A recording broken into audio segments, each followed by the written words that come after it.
there's multiple phases of the drug development process. It really kind of starts out with drug discovery, having a target that you want to specifically identify. This can be a disease state, it could be an enzyme, it could be something that that's malfunctioning in a disease that you may want to block or inhibit. So now drug discovery is really based on that, having, understanding the pathophysiology of a disease and really trying to find a specific target or molecule that may interact or cause a change in the disease state.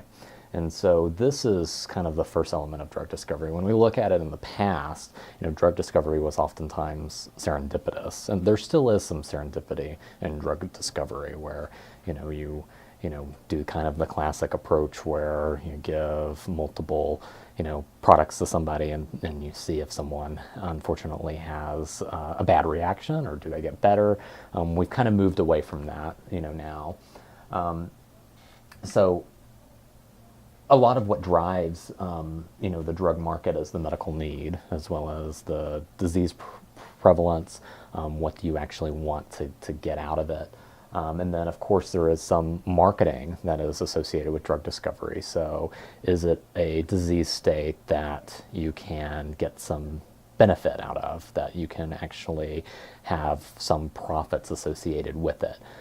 Because if it's an extremely, rare disease, which there are incentives for that, such as orphan drugs that can get you some monetary benefits from the government for researching in those areas. But things that people are really looking at are things like chronic disease states, things that you can potentially maximize your profits on. So big examples would be things like blood pressure, high cholesterol, things that can sometimes be cosmetic that a lot of people have difficulties with, such as sexual dysfunction. Those are, kind of your big capitalizing, markets. So, with drug discovery, as I mentioned, most of the time, this day and age, we're using kind of the rational design of drugs, having a target where we can specifically identify a molecule that interfaces with that target. So knowing more about the disease state at hand.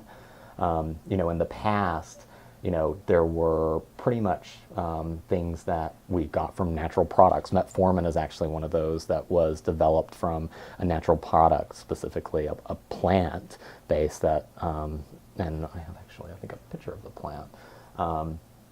That was developed from this plant here, and I can't remember the name of it right from the top of my head, but metformin is a compound that was pretty much discovered by people who ingested this plant would have hypoglycemic type effects. So it was a modern day kind of discovery. It originated from pharmacognosy, kind of the study of plants. And you can take that molecule and then make it and change it multiple different times, which allows you to kind of develop a group of molecules that you can investigate in animal models and then in human models to see if they have any clinical benefit or potentially toxicity associated with it.